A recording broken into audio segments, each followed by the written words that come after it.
சரி அப்போ இதான் ஸோ சென்ட்ரல் விஜிலன்ஸ் கமிஷன்ஸ் முக்கியமாக நம்ம பார்த்ததான். ஸோ ரிசர்வேஷன் எப்போ ஆரம்பித்தாங்க, எப்போ ஸ்டாச்சுட்டரி பாடியாக மாறிச்சு, ஸோ அதுக்காக போடப்பட்ட கமிட்டியோட ஹெட் யாருமா, தென் ப்ரிவென்ஷன் ஆஃப் கரப்ஷன்ஸ் எப்போ கொண்டு இதுதான். ஓகே இப்போ இதோடைய காம்போசிஷன்ஸ் போடுங்க. ஓகேமா,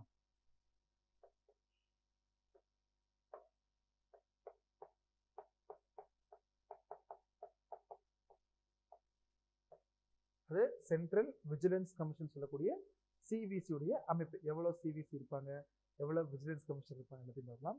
ஸோ இது இருந்தால் மல்டி மெம்பர் பாடி. ஸோ பல பேர் கொண்ட அமைப்பு தான் what பாடிமா மல்டி மெம்பர் பாடி அப்படின்னு சொல்லுவாங்க. which means it has ஒரு central vigilance commission இருப்பாருமா,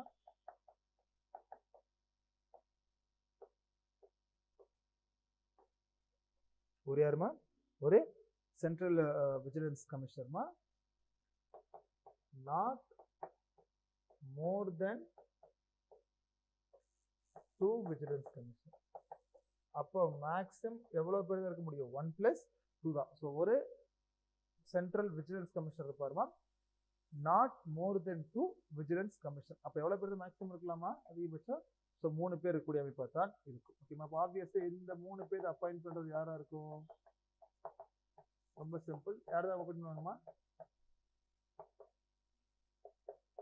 so president தான் என்ன பண்ணுவாருமா, அப்பாயிண்ட் செய்வாரு. ஓகேமா, இப்போ இந்த இடத்துல பிரசிடென்ட் அப்பாயிண்ட் பண்றாருமா, அப்பாயிண்ட் பண்றதுதான் பிரசிடென்ட். இப்போ நம்ம என்ன சாசி படிச்சு ஞாபகம் இருக்கா, national human rights commission.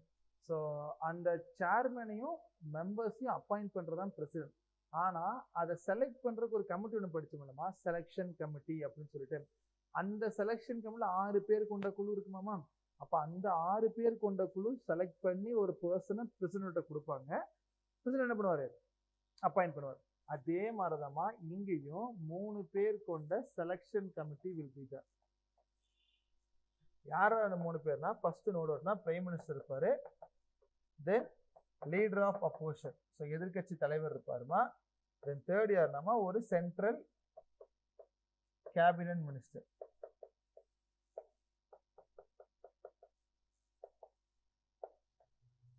Central cabinet, இது 3 பேர். ஸோ அப்போ இந்த 3 பேர் சேர்ந்துமா ஒரு நபரை வந்து விஜிலன்ஸ் கமிஷனாகவும், இன்னொன்று வந்து பார்த்தீங்கன்னா சாரி சீஃப் விஜிலன்ஸ் கமிஷனாகவும் விஜிலன்ஸ் கமிஷனர் செலக்ட் பண்ணுவாங்க. இப்படி செலக்ட் பண்ணுவங்களை இவங்க யார்ட்டு கொடுத்துருவாங்க, பிரசிடென்ட் கொடுத்துருவாங்க. அப்பாயிண்ட் பண்றது மட்டும்தான் யாரா இருக்கும், பிரசிடென்ட்டா இருக்கும். ஓகேமா, அப்போ கிளியரா போடுங்க. ஸோ சர்ச் கமிட்டியில, செலெக்ஷன் கமிட்டியில 3 பேர் இருப்பாங்க.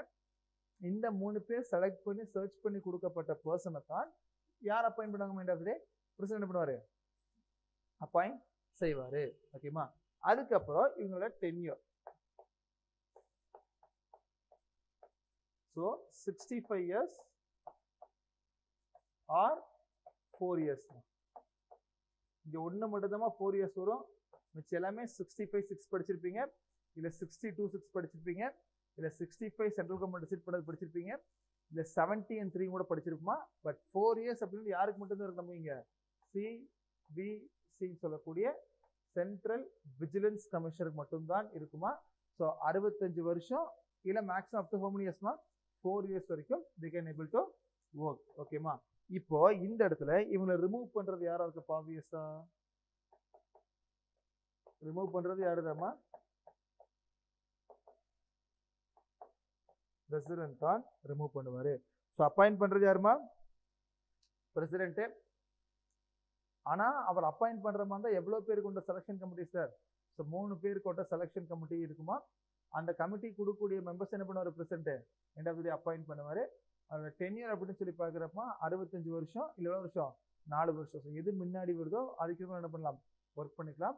ஸோ அவர் ரிமூவ் பண்ணுறது யாராக இருக்கணும், யாரும் ரிமூவ் பண்ணுவாங்க, பிரசிடென்ட் தான் ரிமூவ் பண்ணுற மாதிரி இருக்கும். ஓகேமா, இப்போ இந்த இடத்துல என்னன்னா there's an act called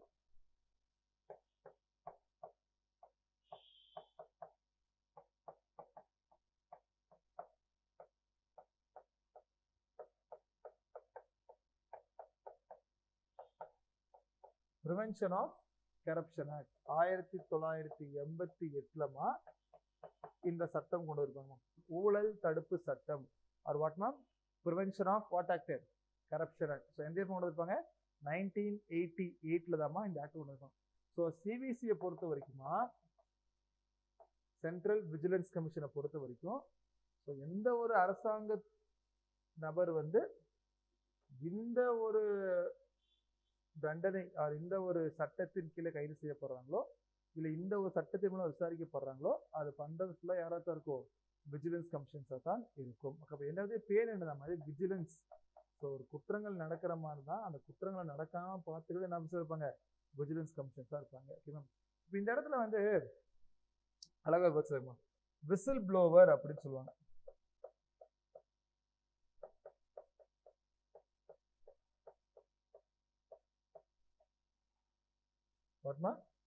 whistle blower. இப்போ we'll take a simplest analogy. இப்போ நம்ம டிபார்ட்மெண்ட்ல நம்ம ஒர்க் பண்றோம், ஒரு கவர்மெண்ட் டிபார்ட்மெண்ட்ல. அந்த டிபார்ட்மெண்ட்டுக்குள்ள நடக்கக்கூடிய அந்த ஊழலை, அந்த டிபார்ட்மெண்ட்டுக்குள்ள நடக்கக்கூடிய கரப்ஷனை அந்த டிபார்ட்மெண்ட்குள்ள இருக்கக்கூடிய ஒரு நபரே போய் சிவிசி கம்ப்ளைண்ட் பண்றாருலமா, அவரை தான் விசில் ப்ளோவர் அப்படின்னு சொல்லுவாங்க. Whistle blower. ஃபார் எக்ஸாம்பிள் அவர் யாரை வேணா இருக்கலாமே, இப்போ ஒண்ணுமே இல்லை. நீங்க நாளை போய் ஒரு கவர்மெண்ட் ஆஃபீஸ் உட்காந்து ஒர்க் பண்றீங்க. ஸோ நீங்க போய் கவர்மெண்ட் ஆஃபீஸ் உட்காந்து ஒர்க் பண்றப்ப உங்க டிபார்ட்மெண்ட் நடக்கக்கூடிய ஊழலை வெளியிட்டு வர்றீங்க பாத்தீங்களாமா, one who exposes the corruption that is happening inside the government department is called as what ma, whistle blower அப்படி சொல்லுவாங்க. அப்போ இந்த விசில் ப்ளோவர் கண்டிப்பா என்ன இருப்பாங்க, எல்லா டிபார்ட்மெண்ட்டுமே யார் இருப்பாங்கம்மா, whistle blowers will be there. அப்போ இந்த விசில் ப்ளோவர்ஸ் என்ன பண்ணுவாங்க, exposes the corruption.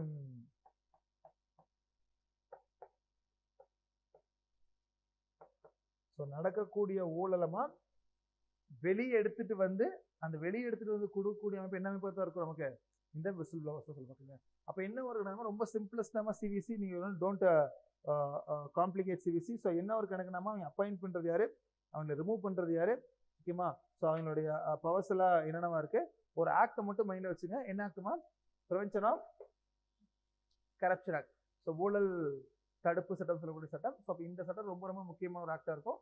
ஏன்னா இந்த ஆக்டுக்கு கீழே தான் CVC will enquire about all the major things. So எந்த ஒரு நபர் எந்த ஒரு இதில் ஈடுபட்டு இருந்தாலும் அவங்களை விசாரிக்கக்கூடிய சட்டம் அப்படின்னு சட்டம் தான் வரும் நமக்கு, சென்ட்ரல் விஜிலன்ஸ் கமிஷனர் தான் இருக்கும். ஓகேமா. ஸோ என்னோட 10 இயர் கொஞ்சம் முக்கியமாக இருக்கணுமா, ஏன்னா இவங்க ஒரு 10 இயர் மட்டும் எவ்வளோ இருக்கும், 65 இயர்ஸ் இருக்கும். எவ்வளோ இருக்கும், 4 இயர்ஸாக இருக்கும். ரிமூவ் பண்ணுறது யாரும் ரிமூவ் பண்ணுவாங்க, பிரசிடென்ட் தான் ரிமூவ் பண்ணுவாங்க. ஓகேமா.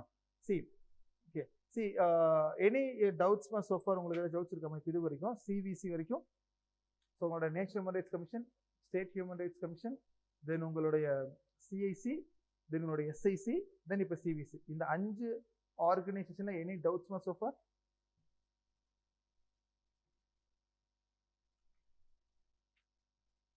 ஏதாச்சும் டவுட்ஸ் இருந்தால் சொல்லுங்கம்மா, இல்லைன்னா வில் கோ வித் சிபிஐ இருந்து சார் பண்ணலாம்.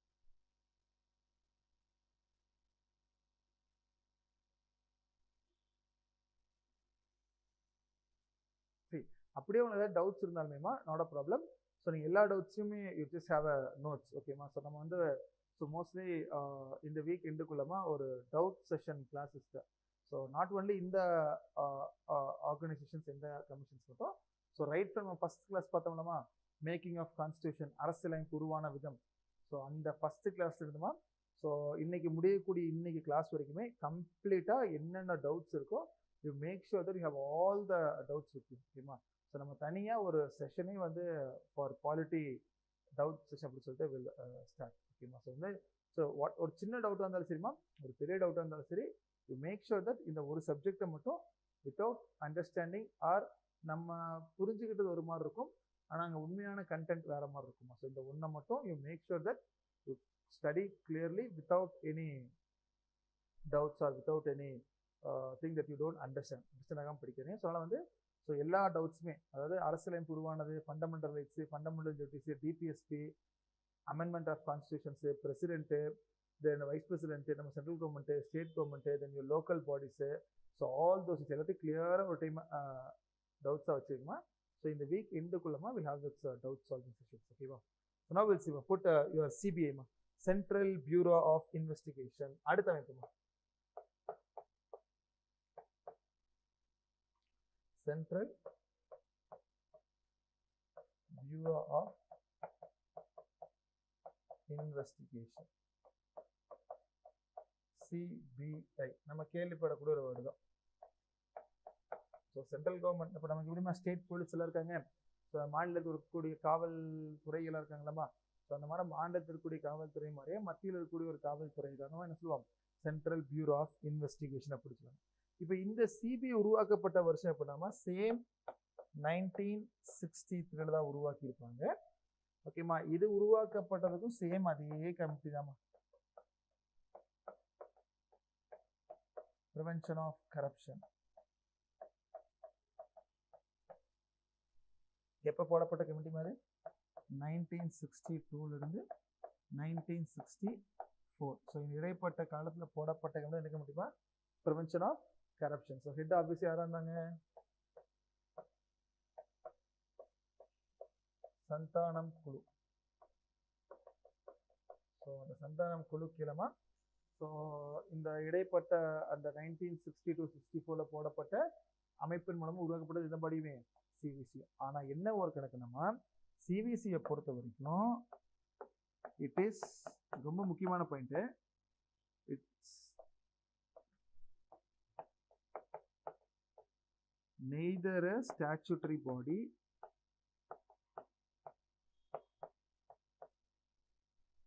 nor a constitutional body.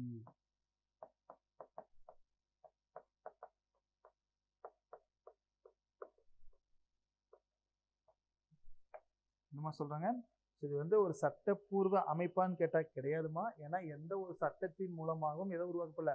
இப்ப சிபிசி யாருமா, 1964 தீர்மானத்தின் மூலமாக, அதாவது ஒரு ரிசல்யூஷன் மூலமா உருவாக்கப்பட்டு அதுக்கு எப்பமா சட்டப்பூர்வ அந்தஸ்து கொடுத்தாங்க, ஸோ 2003 அதுக்கு என்ன கொடுத்தாங்க, ஸ்டாச்சுட்டரி பாடி, சட்டப்பூர்வ அந்தஸ்து, சட்டப்பூர்வ அந்தஸ்து கொடுத்துட்டாங்க. ஆனா சிபிஐ பொறுத்த வரைக்குமா 1963 உருவாக்கப்படுறாங்க. ஸோ உருவாக்கப்பட்ட அந்த அமைப்பு என்பது என்ன ஒரு கணக்குனா, it is neither a bod body statutory body, இது ஒரு சட்டப்பூர்வ அமைப்பும் கிடையாது, விச் மீன்ஸ் எந்த ஒரு சட்டத்தின் மூலமாகவும் உருவாக்கப்படவில்லை. அதே மாதிரி it is not a constitutional பாடி, இது ஒரு அரசியல் அமைப்புன்னு கேட்டா அதுவுமே கிடையாது. அப்ப எந்த ஆர்டிகிளையும் மென்ஷன் பண்ணல, எந்த ஆக்ட்லையும் மென்ஷன் பண்ணல. 1963 என்ன பண்ணாங்க, இந்த சிபிஐ அப்படிங்கிற அமைப்பு உருவாக்குனாங்க. இந்த அமைப்பு உருவாக்கின பொழுது, அதாவது ஸ்டார்டிங் அமைப்பு உருவாக்குனப்போ மினிஸ்ட்ரி ஆஃப் ஹோம் அஃபேர்ஸ் கீழே இருந்துச்சுமா.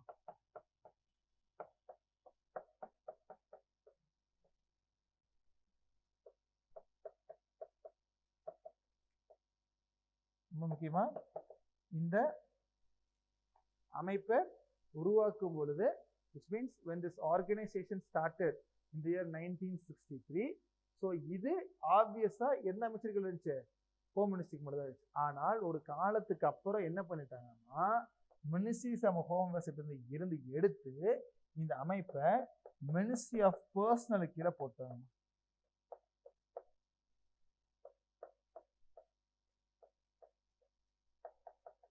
யாருக்கு போட்டாங்கம்மா, மினிஸ்ட்ரி ஆஃப் பர்சனல். அப்ப இன்னைக்கு சிபிஐ சொல்லக்கூடிய சென்ட்ரல் பியூரோ ஆஃப் இன்வெஸ்டிகேஷன் எந்த அமைச்சருக்கு இருக்குன்னு கேட்டாமா, ஹோம் மினிஸ்ட்ரி கீழே கேட்டா இன்னும் ஆரம்பிக்கிற பொழுதுதான் யாருக்கு இருந்தாங்க, ஹோம் மினிஸ்ட்ரி கீழே இருந்தாங்க. பட் இப்போ தூக்கி யாரு கீழே போட்டாங்கம்மா, மினிஸ்ட்ரி ஆஃப் பர்சனல் கீழே போட்டாங்க. அப்ப இன்னைக்கும் சிபிஐ கம்சர்வா மினிஸ்ட்ரிஸ் ஆஃப் பர்சனல் தான். அப்ப சிபிஐ பொறுத்த வரைக்கும் அது சட்டப்பூர்வ அமைப்பா இல்ல அரசியல் அமைப்பான்னு கேட்டாங்கன்னா, அது சட்டப்பூர்வ அமைப்புன்னு கிடையாது. It is not a statutory body also, so neither a statutory பாடி நார் அ வாட் பாடிமா, கான்ஸ்டிடியூஷனல் பாடி. அப்போ இதுக்கான அதிகாரம் எங்க சார் கிடைக்கும், இது எங்கிருந்து இதுக்கான பவசம் எடுப்போம் அப்படின்னா, அப்பதாமா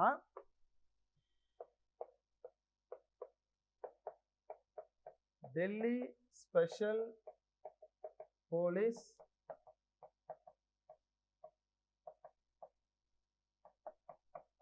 எஸ்டாப்ளிஷ்மெண்ட் ஆக்ட் 1946 டெல்லி சிறப்பு காவல் அமைப்பு அப்படின்னு சொல்லிட்டு ஒரு அமைப்பு உருவாக்கிட்டாங்க தெரியுமா. ஸோ டெல்லி சிறப்பு காவல் அமைப்பு சட்டம், டெல்லி ஸ்பெஷல் போலீஸ் எஸ்டாப்ளிஷ்மெண்ட், எந்த வருஷம் 1946. இந்த சட்டத்தில் இருந்துதான் சிபிஐ அதற்கான அதிகாரத்தை எடுத்துக்கொள்கிறது. which means CBI derives its powers எங்கிருந்து, ஏன்னா சட்டம் கிடையாதுல. இப்போ ஒன்றும் இல்லை, சிபிஐ ஒரு ஆக்ட் நீங்க கொண்டு வரீங்க, அப்படி ஆக்டை கொண்டு வந்திருந்து நீங்க சொல்லியிருந்தீங்கன்னா இதற்கான அதிகாரம் எல்லாம் என்ன சொல்லியிருக்கோம், அந்த சிபிஐ ஆக்ட் கொடுத்துருப்பாங்க. நமக்கு என்ன கிடையாதுமா, சிபிஐ ஆக்ட் அப்படிங்கிற ஆக்ட் கிடையாது இல்ல. ஏன்னா இன்னைக்கும் சிபிஐ அப்படிங்கிறது வந்துமா அது சட்டப்பூர்வ அமைப்பும் கிடையாது, என்ன கிடையாது, அரசியல் அமைப்புமே கிடையாது. அப்ப அங்க வந்து we can't able to say CBI as an act. அப்ப அந்த இடத்துல என்ன பண்ணிட்டோம், ஆப்வியஸா சிபிஐ இன்னொரு சட்டத்தின் இருந்துதான் அதிகாரத்தை வாங்குற மாதிரி இருக்கும். அப்படி சிபிஐ வந்து தனக்கான அதிகாரத்தை எடுக்கக்கூடிய இடம் தாமா என்ன ஆக்டுமா, டிஎஸ்பி சொல்லக்கூடிய Delhi special police establishment act. எந்த வருஷம், 1946ல கொண்டு வந்திருப்பாங்க. அப்ப இந்த சட்டத்தின் மூலமாகத்தான் யார் தனக்கான அதிகாரத்தை எடுத்துறாங்க மேம், ஸோ சிபிஐ தனக்கான அதிகாரத்தை எடுத்துறாங்க. விச் மீன்ஸ் அப்ப சிபிஐ பொறுத்த வரைக்கும் ஸ்டாச்சுட்டரி படியா, நோ. சிபிஐ பொறுத்த வரைக்கும் கான்ஸ்டிடியூஷனல் படியா, நோ. சிபிஐ வந்து 1963 உருவாக்கப்படுறாங்க மேம். சிபிஐ உருவாக்கப்படுறப்போ அது எந்த அமைச்சர் கீழே இருந்துச்சு, ஸோ மினிஸ்ட்ரிஸ் ஆஃப் ஹோம் கீழே தான் இருந்துச்சு. ஸோ மினிஸ்ட்ரி ஆஃப் ஹோம் அஃபேர்ஸ்ல இருந்த அந்த சிபிஐ இப்போ யார்கிட்ட மாத்திட்டாங்க, மினிஸ்ட்ரி ஆஃப் பர்சனல் கீழே மாத்திட்டாங்க. ஸோ சிபிஐ பொறுத்த வரைக்கும் தனக்கான அதிகாரத்தை எந்த சட்டத்தின் மூலமாக எடுத்துக்கொள்கிறதுமா, ஸோ டிஎஸ்பின்னு சொல்லக்கூடிய Delhi special police establishment act கீழே தான் அதற்கான அதிகாரத்தை என்ன பண்ணுது மாதிரி எடுத்து கொள்கிறது. ஓகேமா, சிபிஐ பொறுத்த வரைக்கும் இவ்வளவுதான், ரொம்ப சிம்பிளஸ்ட் திங் தான். இதோடைய இந்த வயனா போட்டுச்சுங்க. இந்த டைரக்டர் இருப்பாங்களா, சிபிஐ டைரக்டர். ஓகேமா, ஸோ இவங்களை செலக்ட் பண்றதுக்கு ஒரு 3 பேர் கொண்ட கமிட்டி இருக்கும். ஓகேமா, யாருமா, சிபிஐ டைரக்டர் இருக்காருல்ல. ஓகேமா, அந்த சிபிஐ டைரக்டரை வந்து செலக்ட் பண்றதுக்கு, அவரை தேர்ந்தெடுக்கிறதுக்கு எவ்வளவு பேர் கொண்ட கமிட்டி இருக்காமா, 3 பேர் கொண்ட கமிட்டி. யார் யாருனாமா, ஃபர்ஸ்ட் பிரைம் மினிஸ்டர், நெக்ஸ்ட் எதிர்கட்சி தலைவர் லீடர் ஆஃப் அப்போஸ் இருப்பாமா. இந்த தேர்ட் யாருன்னா chief justice of India or judge of supreme court. So இது சீஃப் ஜஸ்டிஸ் ஆஃப் இந்தியாமா, அது யார் இருப்பாங்க, ஜட்ஜ் ஆஃப் சுப்ரீம் கோர்ட். அப்போ இந்த 3 பேர் கொண்ட, இப்போ லீடர் ஆஃப் அப்போசிஷன் லோக்சபா தான் மேக்சிமம் வருவாங்க. அப்போ மக்களவையில் இருக்கக்கூடிய எதிர்கட்சி தலைவர். ஸோ அப்போ என்னமா, பிரைம் மினிஸ்டர், ஸோ மக்களவையில் இருக்கக்கூடிய எதிர்கட்சி தலைவருமா, தென் சீஃப் ஜஸ்டிஸ் ஆஃப் இந்தியான்னு சொல்லக்கூடிய தலைமை தேர்தல் தலைமை நீதிபதி, தென் வி ஹேவ் வாட்மா ஜட்ஜ் ஆஃப் சுப்ரீம். அப்போ இந்த 3 பேர் கொண்ட கமிட்டியை வச்சுதான் யார் வந்து செலக்ட் பண்ணுவாங்க, சிபிஐ டைரக்டரை செலக்ட் பண்ணுவோம். ஸோ இதை மட்டும் ஒரு டைம் கோத்துருப்பேங்க. ஸோ என்னுடைய டென்யூர் இது எல்லாமே ஃபிக்ஸ் பண்ணுறது மேக்ஸிமம் சென்ட்ரல் கவர்மெண்ட் தான் எதிர்ப்பாங்க, சென்ட்ரல் கவர்மெண்ட் தான் டிசைட் பண்ணுற மாதிரி இருக்கும். ஓகேமா, ஸோ எவ்வளவு டிவிஷன்ஸ் இருக்குன்னா போட்டுங்க. அடுத்து ப்ரெசென்ட்டாக இப்போ சிபிஐ 7 டிவிஷன்ஸ். ஸோ 7 அமைப்பு வந்துமா சிபிஐ கீழே ஒர்க் ஆகும். ஒரு டைம் ப்ரிலிம்ஸில் கேட்டது தான். So how many divisions of சிபிஐமா, for example anti corruption divisions, அப்போ ஊழலுக்கு எதிராக விசாரிக்கக்கூடிய வாய்ப்பு இருக்கும். தென் எக்கனாமிக் அஃபேர்ஸ், பொருளாதார குற்றம் பண்ணுறாங்களாமா, அப்படி பொருளாதார குற்றமாக இருக்கும். தென் ஃபாரன்சிக், அந்த மாதிரி எவ்வளோ டிவிஷன்ஸ் சிபிஐக்கு கொடுத்துருக்காங்கம்மா. You have how many divisions totally 7 divisions in CBI டோட்டலாக இருக்கிறது. ஓகேமா, ரொம்ப சிபிஐ. ஸோ சிபிஐ பொறுத்த வரைக்கும் ஃபர்ஸ்ட் ஆஃப்ல வரைக்கும் கேள்வி எழுதுறதுக்கான வாய்ப்பு இருக்கு. ஸோ இந்த பார்ட் ரொம்ப ரொம்ப முக்கியமான பார்ட்மா. ஓகேவா, அப்போ எந்த வருஷம் வந்து சிபிஐ ஆரம்பிச்சாங்க, ஸோ எந்த கமிட்டி வந்து அதுக்கு போட்டாங்க, ஸோ ஆரம்பிக்கிற காலகட்டத்தில் சிபிஐ வந்து எந்த அமைச்சருக்கையில் இருந்துச்சு, ஸோ இப்போ சிபிஐக்கு எந்த அமைச்சருக்கையில் போட்டிருக்காங்கம்மா. அப்போ அது அமைப்பு வந்து ஸ்டாச்சுட்டரி பாடியா இல்லை கான்ஸ்டியூஷனல் பாடின்னு பார்ப்பாங்க. அப்போ it is neither statutory body வாட்மா நாட் கான்ஸ்டியூஷனல் பாடி. ஸோ ஆனால் சிவிசியை பொறுத்த வரைக்கும் அது ஸ்டாச்சுட்டரி பாடி தான். ஏன்னா சிவிசி வந்து ஆரம்பிக்கப்பட்ட வருடம் 1964 கரெக்டா.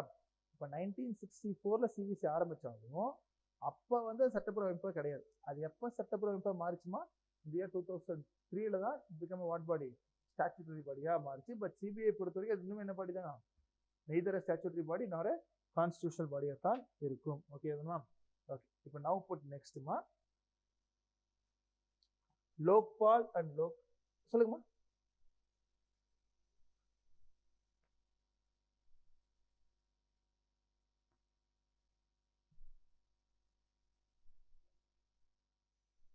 அதாம்மா, இல்லைம்மா இப்போ வந்து ஆக்ட் வந்து என்னம்மா 1988ல் வந்துமா ஒரு ஆக்டாவே கொண்டு வந்துட்டாங்க, prevention of corruption act. 1962 to 64 என்னன்னா இந்த ஊழலை வந்து எப்படி தடுக்கலாம், ஃபார் எக்ஸாம்பிள் இந்த ப்ரிவென்ஷனை எப்படி வந்து ஸ்டாப் பண்ணலாம் அப்படின்னு சொல்லி ஒரு கமிட்டி ஒன்று போட்டிருப்பாங்க, சந்தானம் கமிட்டின்னு சொல்லிட்டு.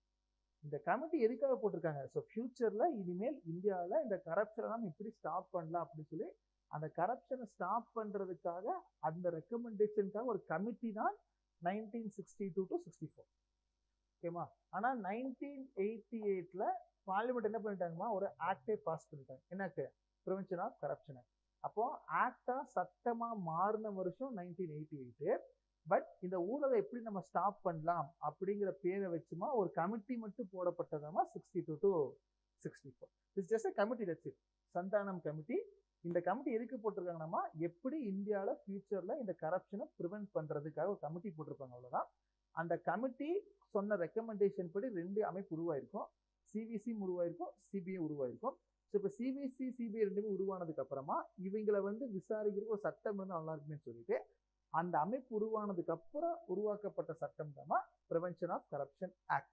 ஸோ இன்னைக்கும் ஆக்ட் வந்து 88 தான், அதோட கமிட்டி மட்டும்தான் 1962 to 64.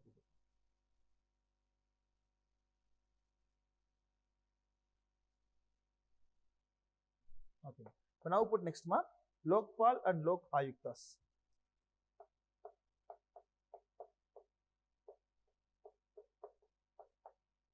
Lokpal and Lok Ayuktas.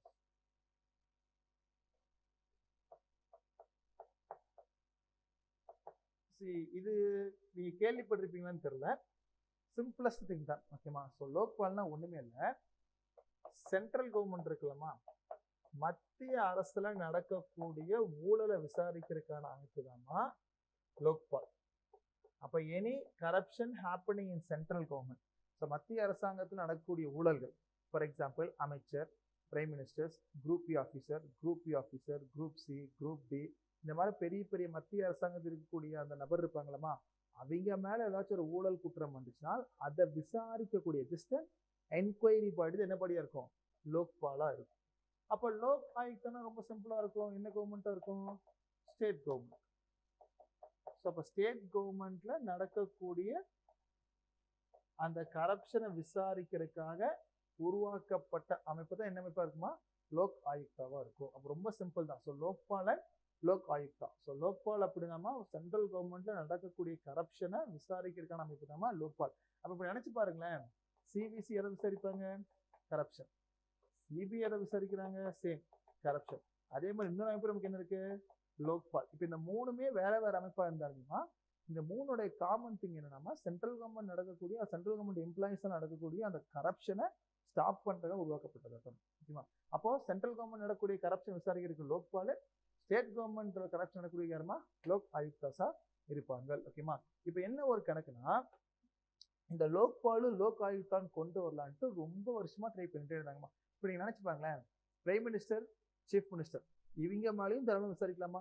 இப்போ பிரைம் மினிஸ்டர் மேல வந்து ஊழல் குற்றம் வந்துருச்சு அப்படின்னு சொன்னால் அதையும் யார் விசாரிக்கலாம், லோக்பால் விசாரிக்கலாம். அதே மாதிரி சீஃப் மினிஸ்டர் மேலேயோ அமைச்சர் மேலேயோ ஏதோ ஒரு ஊழல் குற்றம் வந்துச்சு, யார் விசாரிக்கலாம், லோக் ஆயுக்தா விசாரிக்கலாம். ரொம்ப வருஷம் போராடினாங்க, இந்த மாதிரி லோக்பால் கொண்டு வான்னு சொல்லிட்டு இருந்தாங்க. ஸோ கடைசியாக எப்போ நமக்கு லோக்பால் லோக் ஆயுக்தா உருவாக்கியிருப்பாங்கன்னா 2013ல தாமா லோக்பால் அண்ட் லோக் ஆயுக்தாக்கு ஒரு ஆக்டே உருவாக்குறாங்க.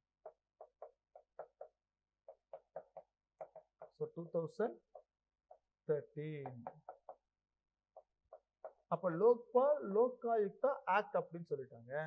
அப்ப லோக்பால் லோக் ஆயுக்தா என்ன பாடி, ஒரு ஆபீஸா, ஸ்டாச்சுட்டரி பாடி, சட்டப்பூர்வ அமைப்பா தான் இருந்துச்சு. So which we have Lokpal and Lok Ayukta act. So சட்டம் ரொம்ப முக்கியமா. ஸோ 2013ல தான் லோக்பால் அண்ட் லோக் ஆயுக்தா சட்டம் அப்படி சட்டத்தை என்ன பண்ணிருப்பாங்க, உருவாக்கியிருப்பாங்க. ஸோ லோக்பால் ரொம்ப சிம்பிள், சென்ட்ரல் கவர்மெண்ட் இருக்கக்கூடிய ஊழல் விசாரிக்கக்கூடிய இருக்குமா. ஸோ லோக் ஆயுக்தா ரொம்ப சிம்பிள், ஸ்டேட் கவர்மெண்ட் நடக்கக்கூடிய ஊழல் விசாரிக்கக்கூடிய சட்டமா இருக்கு. ஓகேமா. இப்போ ஒவ்வொன்றா போடுங்கம்மா. First put your Lokpal. So Lokpal போடும்போது சொல்லக்கூடிய பாயிண்ட்ஸ் மட்டும் எழுதிங்க. ஸோ லோக்பாலை பொறுத்த வரைக்கும் ஸோ சென்ட்ரல் கவர்மெண்ட் நடக்கக்கூடிய கரப்ஷனை எக்ஸ்போஸ் பண்றது, or put anti corruption body of central government. இந்த ஊழலுக்கு எதிரான அமைப்பு.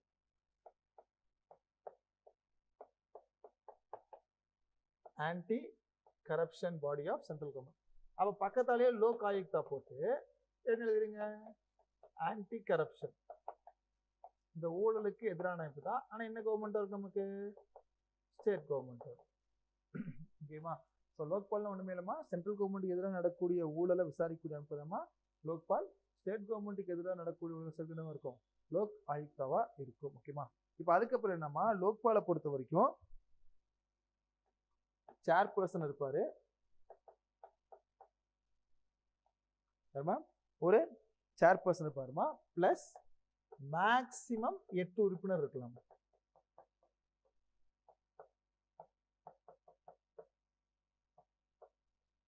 இந்த 8 பேர்லமா கண்டிப்பா 50% வந்து ஜுடிஷியல் டிபார்ட்மெண்டா இருக்கணும். மெம்பர்ஸ் இருக்காங்களா? ஸோ ஒரு சேர்பர்சன் ஆப்வியஸா ஒரு சேர்பர்சன் இருப்பாருமா, மேக்சிமம் மெம்பர்ஸ் இருக்கலாம், 8 பேர் இருக்கலாம். அப்ப அந்த 8 பேர்ல 4 பேர் வந்துமா நீதிமன்றம் சம்பந்தப்பட்ட நபரா இருக்கணும். ஸோ மினிமம் 50% வாட்மா ஜுடிஷியல் மெம்பர்ஸா தான் இருக்கணும். ஓகேமா? ஆனா ஸ்டேட்டை பொறுத்த வரைக்குமா இட் டிபெண்ட்ஸ் ஆன் ஸ்டேட்மா.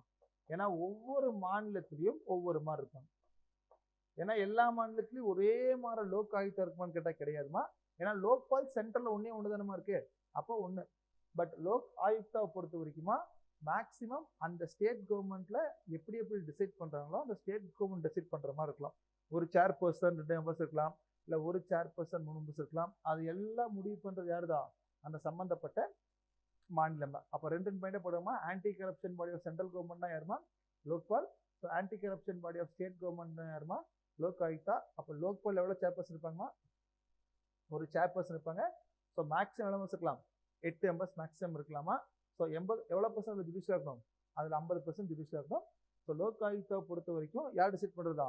அந்த ஸ்டேட் கவர்மெண்ட் டிசைட் பண்ணுறதை தான் இருக்கும். ஓகேமா? அதே மாதிரி லோக்பால் இருக்குல்லம்மா, இதோடைய சேர்பர்சனை செலக்ட் பண்றதுக்கு ஒரு கமிட்டி போடுவாங்க, செலக்ஷன் கமிட்டின்னு சொல்லுவாங்க. யார் யார் இருப்பாங்கன்னா, பிரைம் மினிஸ்டர் இருப்பாரு, எதிர்கட்சி தலைவர் லீடர் ஆஃப் லோக்சபா, லோக்சபாவோட எதிர்கட்சி தலைவர், தென் சபாநாயகர் ஸ்பீக்கர் ஆஃப் லோக்சபா,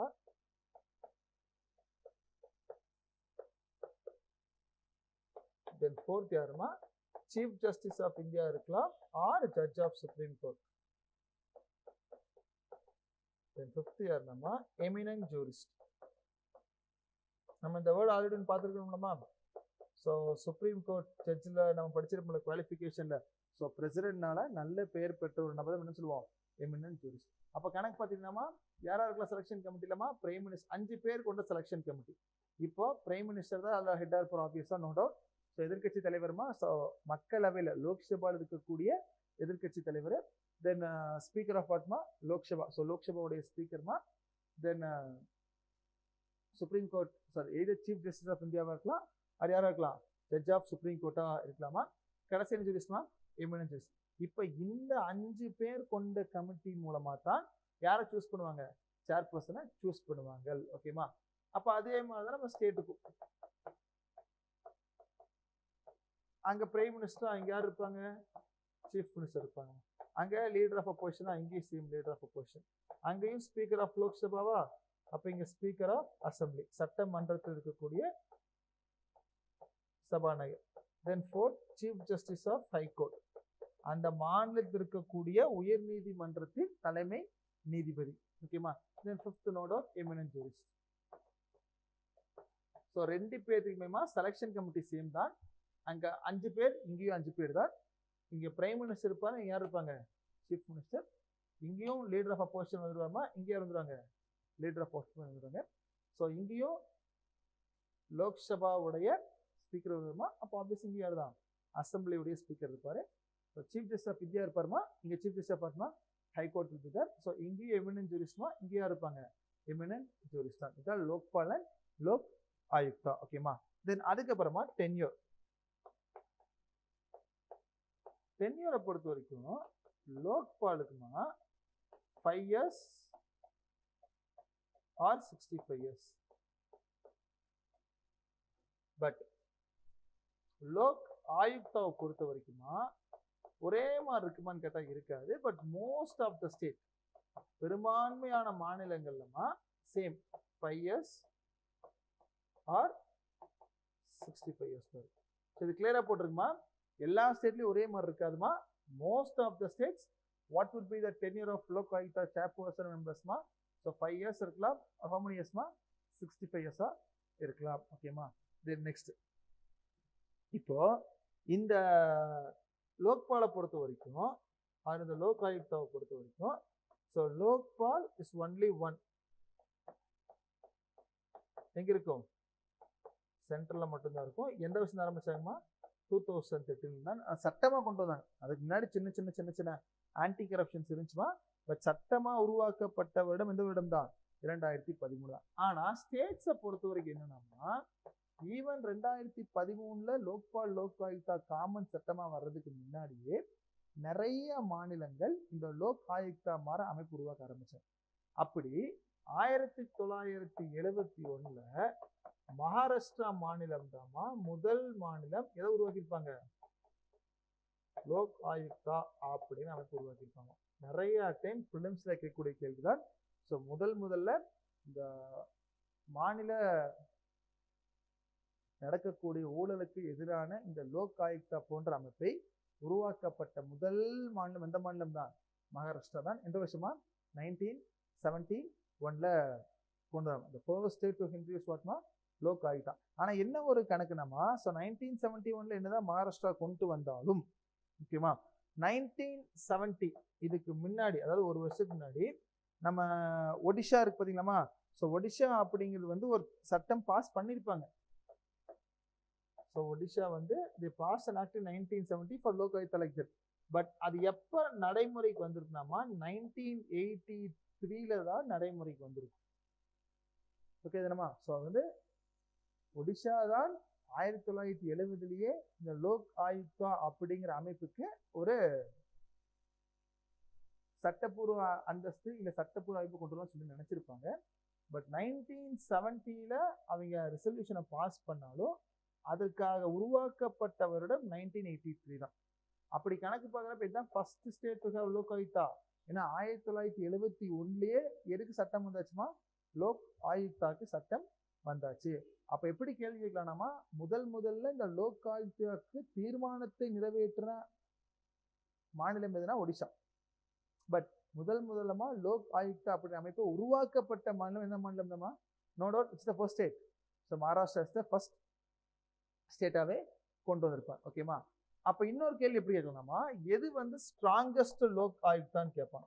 ஸோ எந்த மாநிலத்துல இருக்கக்கூடிய லோக் ஆயுக்தா மிகவும் வலுவான லோக் ஆயுக்தா, விச் மீன்ஸ் எந்த ஒரு சின்ன ஊழல் நடந்தாலும் அதை விசாரிச்சிருவாங்க. இது வரைக்கும் நிறைய பேர்த்த விசாரிச்சு கைது பண்ணிருப்பான்னு சொல்லுவாங்களாமா. அதை ஸ்ட்ராங்கஸ்ட் லோக் ஆயுக்தா. சும்மா கெஸ் பண்ணுங்களேமா, எந்த ஸ்டேட்டா இருக்கலாமா? ஸோ எந்த மாநிலத்தில் இருக்கக்கூடிய லோக் ஆயுக்தா ரொம்ப ஒரு வலுவான லோக் ஆயுக்தாவா இருக்கலாம்? கெஸ் பண்ணுங்க. ஸ்டேட்? பீகார். வேறமா? நம்ம சவுத் தென் மாவட்டத்தில், சாரி மாநிலத்தில் ஒரு மாநிலம் சவுத் ஸ்டேட் தான். இன்னைக்கு வரைக்குமே பக்கத்தால தெலுங்கானாவுக்கும் பக்கத்துல. Very good. சரி, கர்நாடகா இருக்கலாமா, இன்னைக்கும் வலுவான ஒரு லோக் ஆயுக்தா இருக்கக்கூடிய மாநிலம் எந்த மாநிலம் தான்மா? கர்நாடகா தான். ஓகேமா? ஏன்னா இது வரைக்கும் இது எப்படி முடிவு பண்ணுவாங்கன்னாமா, அந்த கன்விக்ஷன் ரேஷியோ தான். இது வரைக்கும் எவ்வளவு கேஸ் விசாரிச்சிருக்காங்க, அது எவ்வளவு ஃபேக் கேஸ், எவ்வளவு உண்மையான கேஸ், அந்த உண்மையான கேஸுக்கு என்ன ஆக்ஷன் எடுத்திருக்காங்க. ஸோ இந்த மாதிரி அந்த ஒரு லைக் ப்ரொபோர்ஷன் வச்சு பார்க்குறப்போ வலுவான லோக் ஆயுக்தா என்ற மாநிலம் இன்னி வரைக்குமே எந்த மாநிலமாக தான் இருக்குமா? கர்நாடகாவா தான் இருக்கு. பட் முதல்ல லோக் ஆயுக்தா உருவாக்கப்பட்ட மாநிலம் எந்த மாநிலமா? மகாராஷ்டிரா உருவாக்கப்பட்டிருப்பாங்க. பட் இதுக்கான தீர்மானம் கொண்டு வரப்பட்ட மாநிலம் முதல் மாநிலம் எந்த மாநிலம் தான்? ஒடிஷா மாநிலமாக தான் இருக்கும். சரி, ஸ்டேட் இப்போ தமிழ்நாடு நம்ம எக்ஸ்டென்ஷன் எடுப்போமே. தமிழ்நாடு என்னைக்கு எந்த வருஷம் தமிழ்நாட்டில் லோக் ஆயுக்தா கொண்டு வந்திருப்பான்னு சொல்லிட்டுமா? கெஸ் பண்ணி பாருங்க அப்போ. ஏன்னா எல்லா கொண்டு வந்தாங்க. இப்போ தமிழ்நாடு லோக் ஆயுக்தா இருக்கு. அப்போ எனி கெஸ் எந்த வருடமா இருந்திருக்கலாம்? தமிழ்நாட்டில் ரீசெண்டாக தான் கொண்டு வந்தாங்க. எப்போ நாம தமிழ்நாடு லோக் ஆயுக்தா ஆக்ட்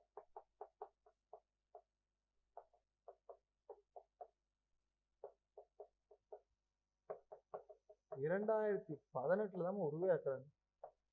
ஸோ அப்போ தமிழ்நாட்டில் எப்போ இருந்தால் லோக் ஆயுக்தான் அமைப்பே இருக்கு. ஸோ 2018 இருந்தாமா தமிழ்நாடு இருக்கு லோக் ஆயுக்தா அப்படின்னு அமைப்பு இருக்கு. இன்னைக்கு ஆல்மோஸ்ட் 28 மாநிலமா ஆல்மோஸ்ட் எவ்ரி ஸ்டேட் ஹேஸ் வாட்மா நமக்கு இந்த லோக் ஆயுக்தா அப்படிங்கிறது. ஓகேமா. ஆனால் லோக் ஆயுக்தா பொறுத்த வரைக்குமா ஒவ்வொரு மாநிலத்துக்கும் மாறுபாடு இருக்கலாமா, ஒரே மாநில மாதிரி தான் காம்போசிஷன் இருக்காது, ஒவ்வொரு மாநிலத்துக்கும் ஒவ்வொரு மாதிரி காம்போசிஷன்ஸ் இருக்கு. ஓகேமா. இப்போ take state public service commission எடுப்போம். சும்மா கெஸ் பண்ணுங்களேம்மா, எவ்வளோ சேர்பர்சன்ஸ் எவ்வளோ மெம்பர்ஸ்மா இருப்பாங்க? அதாவது ஒரு மாநில பொது தேர்வாணையம் சொல்லக்கூடிய state public service commission. Any guess the total number of chairpersons and members? பார்த்தோம்னா யூபிஎஸ்சிக்கு அப்புறம் எழுதிருப்பீங்களா எஸ்பிஎஸ்சி?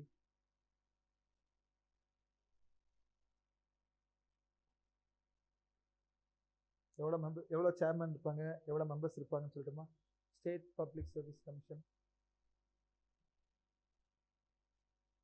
ஆப்வியஸா நோ டவுட் எவ்வளோ சேர்மன் தான் இருப்பாங்க? ஒரே ஒரு சேர்மன் தான் இருப்பாங்க. மெம்பர்ஸ் யாருமா டிசைட் பண்ணுவாங்க? Very good. அப்போ எல்லா மாநிலத்திலையும் ஒரே மாதிரி இருக்குமாமா, இல்லை ஒவ்வொரு மாநிலத்திலும் ஒவ்வொரு மாதிரி இருக்குமா?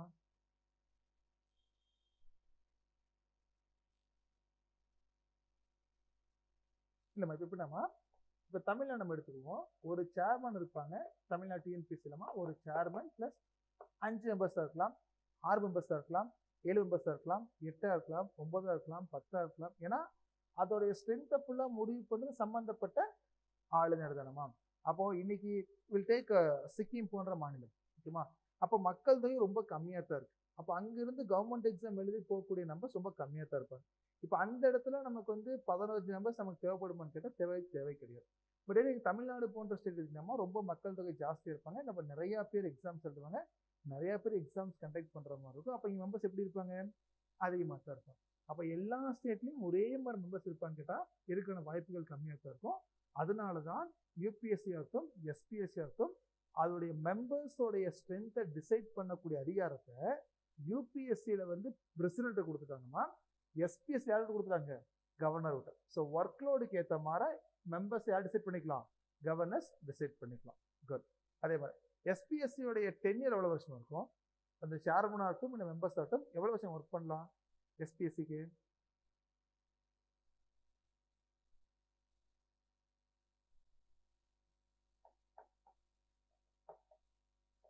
Very good. So 6 years or 62. ஏன்னா அந்த ஒரே ஒரு கமிஷனுக்கு மட்டும்தாமா 6 or 62 வரும்.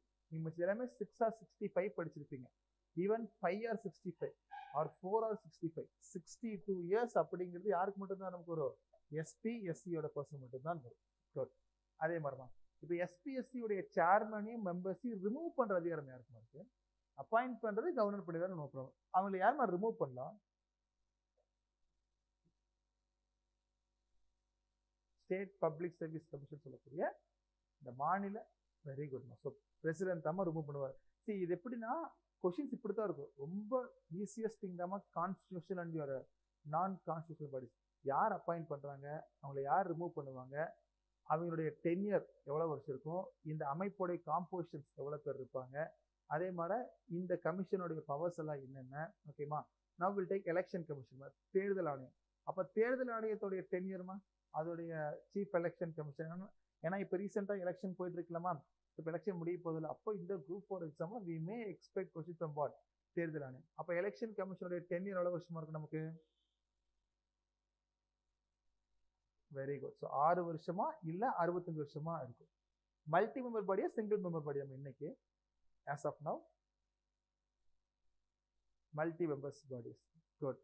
ஸோ ஒரு சீஃப் எலெக்ஷன் கமிஷனர் இருப்பாருமா, 2 எலெக்ஷன் கமிஷனர்ஸ் இருப்பாங்க. குட். அதே மாதிரி நம்மளுடைய நிதி ஆணையம் ஃபினான்ஸ் கமிஷன் எவ்வளோ வருஷத்துக்கு ஒருக்கா போடுவாருமா president? How many years once finance commissions இது லைட்? வெரி குட்மா. ஸோ 5 வருஷம் ஆர் ஈவன் 5 வருஷத்துக்கு முன்னாடி நினைச்சாலும் பிரசிடென்ட் போட்டுக்கலாம். Good. 5 years or even before when ever president இருக்கு. எவ்வளோ சேர்மன் எவ்வளோ மெம்பர்ஸ்மா ஃபினான்ஸ் கமிஷனில்? Very good. ஒரு chairman 4 members will be there in finance commissions. ஓகேமா. ஸ்டேட் ஃபினான்ஸ் கமிஷனோட ஆர்டிகல்னா மாநில நிதி ஆணையம், ஸ்டேட் ஃபினான்ஸ் கமிஷனோட ஆர்டிகல்.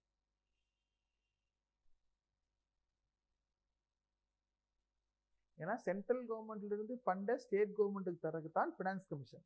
இப்போ ஸ்டேட் கவர்மெண்ட்ல இருந்து லோக்கல் கவர்மெண்ட் நம்ம தரதுக்கு ஸ்டேட் ஃபினான்ஸ் கமிஷன் தானே பார்த்தோம். அப்போ எனி கெஸ்மா very good. So 243I very good. அதே மாதிரி ஸ்டேட் எலெக்ஷன் கமிஷனோட ஆர்டிகல்மா ஸ்டேட் எலெக்ஷனுக்கு 226 ஆமா 243 வெரி குட். ஸோ 243K தான் இது வரும், ஸ்டேட் எலெக்ஷன் கமிஷன் பற்றி சொல்லுவாங்க. Good.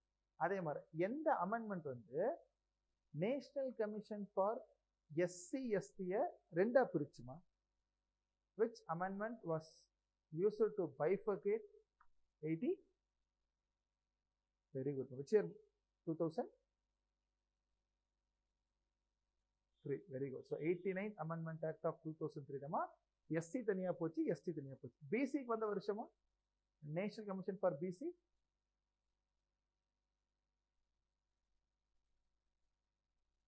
Very good. So 102nd amendment act 2018 கொடுத்துருப்பாங்க. குட். அதே மாதிரி GST கவுன்சிலை பற்றி சொல்ற ஆர்டிகல்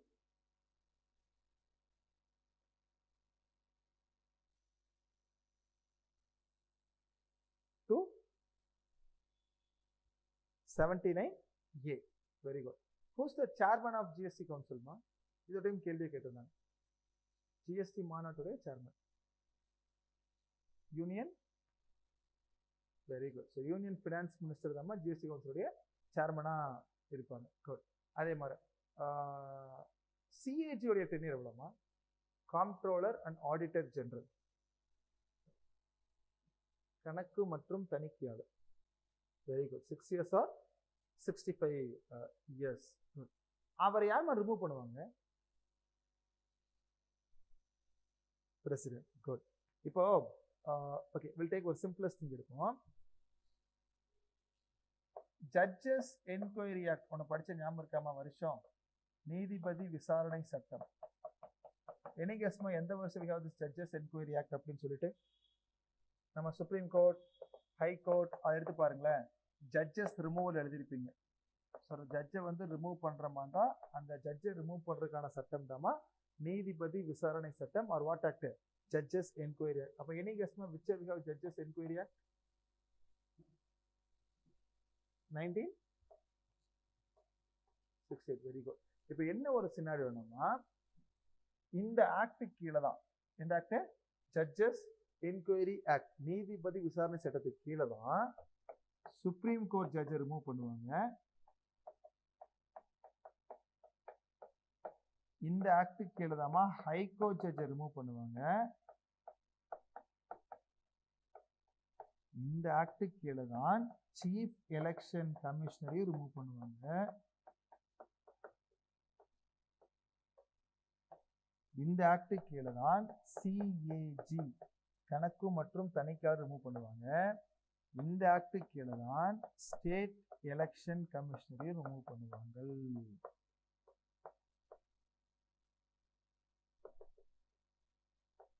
ஓகேமா? அப்ப 5 பேர்த்த இந்தியா அரசியலமைப்பில் ரிமூவ் பண்றதுக்கு ஒரே ஆக்ட் தான்.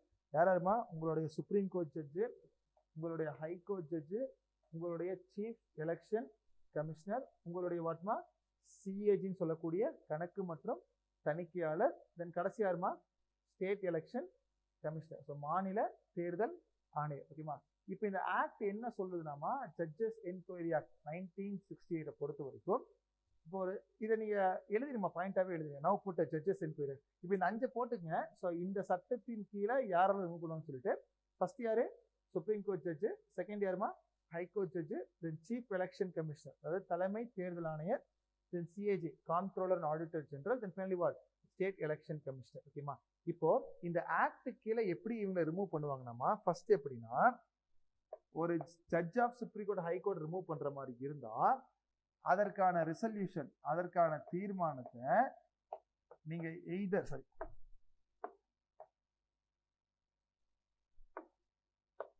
அதற்கான ரிசல்யூஷன் தீர்மானத்தை நீங்க எய்தர் லோக்சபாலையும் கொண்டு வரலாமா இல்லை என்ன பண்ணலாம் ராஜ்யசபாலையும் கொண்டு வரலாம். இன்கேஸ் யார் ரிமூவ் பண்ற மாதிரி இருந்தா ஒரு இதாவது ஜட்ஜஸ் என்கொயரி ஆக்ட்னு போட்டுங்க 1968 நீதிபதி விசாரணை சட்டம். ஓகேமா? அப்போ லோக்சபாலையும் கொண்டு வரலாமா ராஜ்யசபாலையும் கொண்டு வரலாம். லோக்சபால கொண்டு வரமா இருந்தா மினிமம் 100 உறுப்பினர்களாவது இந்த தீர்மானத்தை கையெழுத்து போடணும். ராஜ்யசபால கொண்டு வர மாட்டோமா மினிமம் 50 மெம்பர்ஸாவது அந்த தீர்மானத்துக்கு என்ன பண்ணணும் கையெழுத்து போடணும். அப்ப removal resolution can be initiated in வாட்மா எய்தர் ஹவுஸ் ஆஃப் பார்லிமெண்ட். கரெக்டா? ஸோ பாராளுமன்றத்தில் எய்தர் நீங்க மக்களவையிலையும் கொண்டு வரலாம், என்ன பண்ணலாம் மாநிலவையிலையும் கொண்டு வரலாம். ஸோ மக்களவையில கொண்டு வர மாதிரி இருந்தால் 100 பேருமா, மாநில கொண்டு வர மாதிரி 50 பேர். இதான் ஃபர்ஸ்ட் பாயிண்ட். இப்போ லோக்சபால அந்த தீர்மானத்தை கொண்டு வந்தாங்கன்னா அந்த தீர்மானத்தை யார்கிட்ட கொடுப்பாங்கன்னா சபாநாயகரிடம் கொடுப்பார்கள். இன்கேஸ் அப்ப ராஜ்யசபால கொண்டு வர மாதிரி அந்த தீர்மானத்தை யார்கிட்ட கொடுப்பாங்க சேர்மன்கிட்ட கொடுப்பாங்க. ஓகேமா? அப்ப லோக்சபா ரெசல்யூஷன் பாஸ் பண்ணுச்சுன்னா ஸ்பீக்கர்மா, ராஜ்யசபா ரெசல்யூஷன் பாஸ் பண்ணாமா சேர்மன். இப்ப இந்த இடத்துல சபாநாயகர் they may either admit, ஒன்னு அந்த தீர்மானத்தை அட்மிட்னா அக்செப்ட் பண்ணலாம், or they may reject that thing also. So தீர்மானத்தை அக்செப்டும் பண்ணலாம், இல்லாட்டி என்ன பண்ணலாம் ரிஜெக்டும் பண்ணலாம். இப்போ இங்க ரிஜெக்ட் பண்ணா அந்த ரிமூவல் ரெசல்யூஷன் இதோட முடிஞ்சு. அதே மாதிரிதான் இன்கேஸ் ராஜ்யசபால கொண்டு வராங்க, சேர்மன் என்ன பண்ணலாமா எய்தர் அட்மிட்டும் பண்ணலாம், இந்த சேர்மன் என்ன பண்ணலாம் they may reject also. அந்த தீர்மானத்தை அக்செப்டும் பண்ணலாம் ரிஜெக்டும் பண்ணலாம். அப்போ சிம்பிளஸ் தான் செகண்ட் பாயிண்ட் தான். ஸோ ஒரு உச்ச நீதிமன்ற நீதிபதியை சுப்ரீம் கோர்ட் ஜட்ஜியோ இல்லை ஹை கோர்ட் ஜட்ஜியோ இந்த ஜட்ஜஸ் என்கொயரி ஆக்டுக்கு ரிமூவ் பண்ற மாதிரி இருந்தா அந்த சட்டம் என்ன சொல்கிறதுமா அந்த ரிமூவ் பண்ணதுக்கான தீர்மானம் என்பது எய்தர் லோக்சபால கொண்டு வாங்க இல்லை எங்க கொண்டு வாங்க ராஜ்யசபால. ஸோ லோக்சபால கொண்டு வர மாதிரி 100 பேருமா, ராஜ்யசபால கொண்டு வந்து எவ்வளவு பேருமா 50 பேர். ஸோ லோக்சபால கொண்டு வர்ற மாதிரி இருந்தால் சபாநாயகர்கிட்ட கொடுக்கலாம், ராஜ்யசபால கொண்டு வந்து யார்கிட்ட கொடுக்கலாம் சேர்மன்கிட்ட கொடுக்கலாம். ஸோ நீங்க அக்செப்டும் பண்ணலாம் ரிஜெக்டும் பண்ணலாம். அதே மாதிரி நீங்க என்ன பண்ணலாம் அக்செப்டும் பண்ணலாம் ரிஜெக்டும் பண்ணலாம். இப்போ மூணாவது என்ன பண்ணா இன்கேஸ் சபாநாயகர் அக்செப்ட் பண்ணாலோ இல்லை சேர்மன் அக்செப்ட் பண்ணாலோ அந்த தீர்மானம் என்பதுமா 3 மெம்பர் கமிட்டி 3 பேர் கொண்ட குழுவுக்கு போகும். அந்த 3 பேர் கொண்ட குழு யார் யார் இருப்பாங்க அப்படின்னா first chief justice of India யார் இருப்பாங்கம்மா chief justice of India. Next யாருனாமா chief justice of any high court, ஏதாச்சும் ஒரு உயர் நீதிமன்றத்தினுடைய சீஃப் ஜஸ்டிஸ்.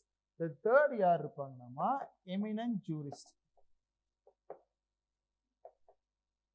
யாருமா எமினன்ட் ஜூரிஸ்ட். அப்ப என்னன்னா தீர்மானம் கொண்டு வராங்க, ஒன்னு சபாநாயகர், லோக்சபா வந்த சபாநாயகர்மா, ராஜ்யசபா வந்த சேர்மனா இருப்பாங்க, அக்செப்டும் பண்ணலாம். இங்க ரிஜெக்ட் பண்ணா அந்த ரிசல்ட் அதோட முடிஞ்சு. இன்கேஸ் அட்மிட் பண்ணினாங்கன்னா எவ்வளவு பேர் கொண்ட கமிட்டிக்கு போகும் 3 மெம்பர் கமிட்டிக்கு அந்த ரெசல்யூஷன் போகும். இப்போ இந்த 3 மெம்பர் கமிட்டியில் யாரா இருப்பாங்க சிஜே இருப்பாரு, சீஃப் ஜஸ்டிஸ் இருப்பாரு, இல்லை யார் இருப்பாங்கம்மா எமினன்ட் ஜூரிஸ்ட். இப்போ இந்த 3 பேர் கொண்ட கமிட்டி என்ன பண்ணுவாங்க அந்த தீர்மானத்தை விசாரிப்பாங்க. இப்போ இந்த 3 பேர் கொண்ட கமிட்டி அந்த தீர்மானத்தை விசாரிச்சு ஆமா அவங்க தப்பு பண்ணிட்டாங்க அப்படின்னு சொன்னால் இந்த தீர்மானம் மறுபடியும் எங்க வரும் பார்லிமெண்ட் கிட்ட வரும். பார்லிமெண்ட் கிட்ட வந்துச்சுன்னா பாராளுமன்றம் அந்த தீர்மானத்தை சிறப்பு பெரும்பான்மையுடன் நிறைவேற்ற வேண்டும். That resolution has to be passed by what majority ma? Special majority. சிறப்பு பெரும்பான்மையில 2 ஹவுஸ்மே. தீர்மானம் கொண்டு வர்றதுதாமா 100 பேர் கையெழுத்து போட்டா போதும். அப்ப தீர்மானம் கொண்டு வந்து 3 மெம்பர் கமிட்டிக்கு போய் அவங்க விசாரிச்சு பார்த்து அவங்க ஆமா அவங்க தப்பு பண்ணான்னு சொல்லிட்டாங்கன்னா அந்த தீர்மானம் வந்து எங்க தான் வரும் பார்லிமெண்ட்டுக்கு தான் வரும். இப்ப பார்லிமெண்ட் என்ன பண்ணணும் அந்த தீர்மானத்தை என்ன மெஜாரிட்டியில பாஸ் பண்ணணுமா ஸ்பெஷல் மெஜாரிட்டியில பாஸ் பண்ணணும். ஸ்பெஷல் மெஜாரிட்டியில பாஸ் பண்ணதுக்கு அப்புறம் கடைசியா இது யாருகிட்ட போகும்னா பிரசிடென்ட் கிட்ட போகும். அப்ப பிரசிடென்ட் என்ன பண்ணலாம் ரிமூவ் செஞ்சிடலாம். ஓகேமா? அப்ப எப்படி ஒரு கொஸ்டின்னா இப்போ ஒரு உச்ச நீதிமன்ற நீதிபதியோ இல்ல உயர் நீதிமன்ற நீதிபதியோ இல்ல சிஏஜியோ யார் யாருக்கோ அவங்களுடைய ரிமூவல் தீர்மானம் ஆரம்பிக்கப்படக்கூடிய இடம் எதுன்னு கேட்டாமா பார்லிமெண்ட். ஏன்னா ரிசர்வேஷன் எங்க ஸ்டார்ட் பண்ணாங்க பார்லிமெண்ட் தானே ஸ்டார்ட் பண்றாங்க. கடைசியா கையெழுத்து போட்டு இவங்க ரிமூவ் பண்றது யாருன்னு கேட்டா யாரும் ரிமூவ் பண்ணுவாங்க. End of the day, who removes all those persons? President தான் ரிமூவ் பண்ணுவாரு. இந்த படி இந்த விஷயங்கள் எல்லாமே சொல்லப்பட்ட சட்டம் தான் என்ன சட்டமா நமக்கு ஜட்ஜஸ் என்கொயரி ஆக்ட். அப்ப 5 பேருக்கு இதே மாதிரி தான் பண்ணுவாங்க. அப்ப இன்னைக்கு சீஃப் எலெக்ஷன் கமிஷன் ரிமூவ் பண்ற மாதிரி இருந்தா சேம் லோக்சபாலை கொண்டு வரலாம், ராஜ்யசபாலை கொண்டு வரலாம். 100 பேர் லோக்சபால கையெழுத்து போடணும், 50 பேர் ராஜ்யசபால கையெழுத்து போடணும். அப்ப அது வந்து சபாநாயகர்கிட்ட போகும் இன்கேஸ் ஆஃப் லோக்சபா, சேர்மன் கிட்ட போகும் இன்கேஸ் ஆஃப் ராஜ்யசபா. ஸோ சபாநாயகரும் லோக்சபாவும் என்ன பண்ணலாம், எதிர் அக்செப்ட் பண்ணலாம், என்ன பண்ணலாம், ரிஜெக்ட் பண்ணலாம். இன்கேஸ் அவங்க அக்செப்ட் பண்ணிட்டாங்கன்னா அதை விசாரிக்கிறதுக்கு 3 பேர் கொண்டு ஒரு கமிட்டி போடுவாங்க. சிஜிஐ உட்காந்துருப்பாரு, ஏதாச்சும் ஹைகோர்ட் இருக்கக்கூடிய ஒரு சீஃப் ஜஸ்டிஸ் இருப்பாரு, அது போக ரெமிடன்ஸ் ஜுடிஸ். இப்போ இந்த 3 பேர் கொண்டக்குள்ள விசாரிச்சு பார்த்து ஆமா நீ தப்பு பண்ணிட்டாங்கன்னு சொன்னாங்கன்னா அந்த தீர்மானம் எங்க போகும், நமக்கு பார்லிமெண்ட்டுக்கு போகும். இப்ப பாராளுமன்றம் என்ன பண்ணுவாங்க, அதைய சிறப்பு பெரும்பான்மையில பாஸ் பண்ணும். அந்த ரெசல்யூஷன் சிறப்பு பெரும்பான்மையில பாஸ் ஆனதுக்கு அப்புறம், ஸ்பெஷல் மெஜாரிட்டியில பாஸ் ஆனதுக்கு அப்புறம் கடைசியா யார் கையில வருமா, பிரசிடென்ட் கையில வரும். அப்ப கடைசியா ரிமூவ் பண்ணது யார் தான் பண்ணுவாங்க, பிரசிடென்ட் தான் ரிமூவ் பண்ணுவாங்க. இது என்ன ஆக்டுமா, நமக்கு ஜட்ஜஸ் என்கொயரி ஆக்ட் அப்படின்னு சொல்லுவாங்க. ஓகேமா, ஜஸ்ட் a sec, ஒரே sec.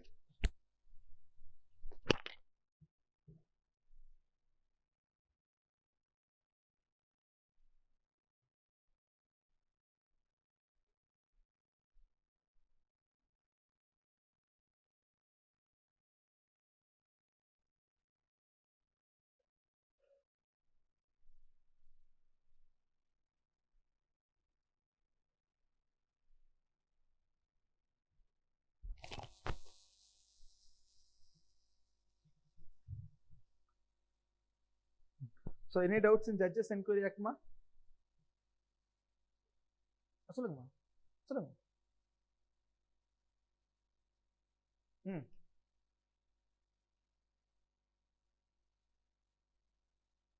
கரெக்ட்மா, very good. இப்போ வெரி குட். இப்போ சிஜேஏ நம்ம ரிமூவ் பண்ற மாதிரிமா, அதுக்கு பதிலா சீனியர் மோஸ்ட் ஜட்ஜ் உட்காந்துருப்பாருமா, அவருக்கு கீழே அடுத்து இருப்பார்லமா அவரு, அப்புறம் ஏதோ ஒரு ஹைகோர்ட்டுடைய சீஃப் ஜஸ்டிஸ், ஒரு எமினன்ட் ஜூரிஸ்ட்.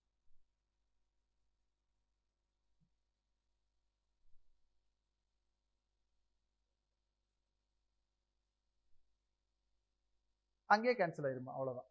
இப்ப 100 பேர் கையெழுத்து போடலைன்னா தீர்மானத்தை நம்ம கொண்டு வர முடியும். அதாவது ஒவ்வொரு ஸ்டெப்பா கேன்சல் ஆகிட்டே வந்து, இப்ப தீர்மானம் அக்செப்ட் பண்ணதுக்கு அப்புறம் சபாநாயகர்கிட்ட போய் அவர் விசாரிப்பார். அவர் ரிஜெக்ட் பண்ணா ரெசல்யூஷன் முடிஞ்சு போச்சு. அவர் ஓகே பண்ணிட்டா தான் 3 மெம்பர் கமிட்டி, அந்த 3 மெம்பர் கமிட்டி விசாரிச்சு பார்த்து அவங்களும் இல்லைன்னு சொல்லிட்டா அந்த ரெசல்யூஷன் முடிஞ்சு போச்சு. அவங்க ஓகே சொன்னா தான் பார்லிமெண்ட். அதுக்கப்புறம் பார்லிமெண்ட்டுக்குள்ள வந்தாலுமேமா 2 ஹவுஸ்லயுமே ஸ்பெஷல் மெஜாரிட்டியில பாஸ் பண்ணணும். அதுக்கப்புறம் தான் பிரசிடென்ட் போகும். ஒவ்வொரு ஸ்டெப்பா போயிட்டு இருக்கு.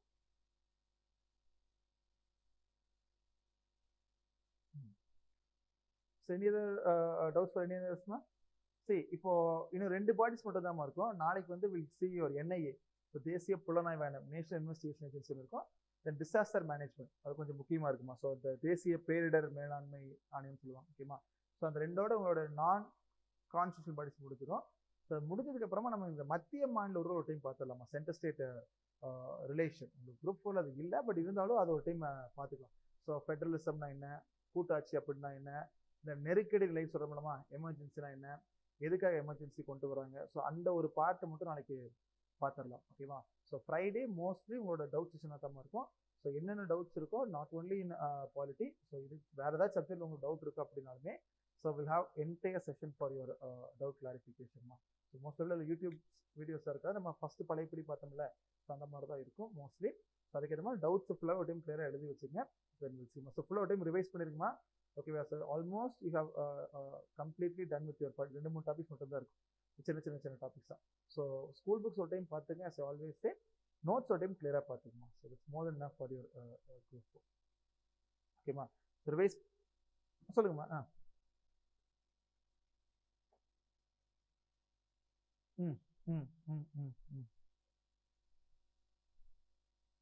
இல்லைம்மா, அவரு கீழே ஒர்க் பண்ணக்கூடிய ஆஃபீஸ் நிறைய பேர் இருக்காங்க. ஃபார் எக்ஸாம்பிள் ஹெட் அவரு தான், அவரு கீழே ஒர்க் பண்ணக்கூடிய ஸ்டாஃப்ஸ் நிறைய பேர் இருக்காங்க. இப்போ இருக்கலாம் கண்டிப்பா இருக்கலாம்.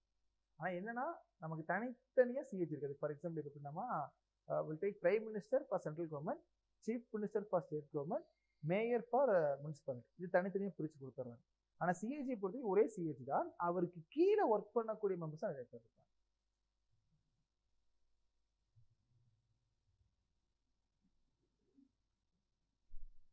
ஆமாம்மா.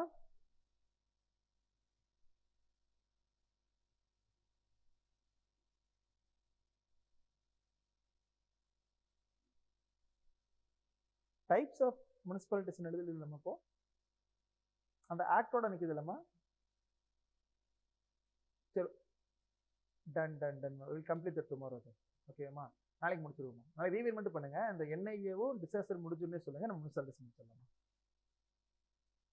ஓகேம்மா, ஓகேம்மா. Then go through this one, revise பண்ணுங்க. Then will see you. We'll catch up tomorrow. Thank you.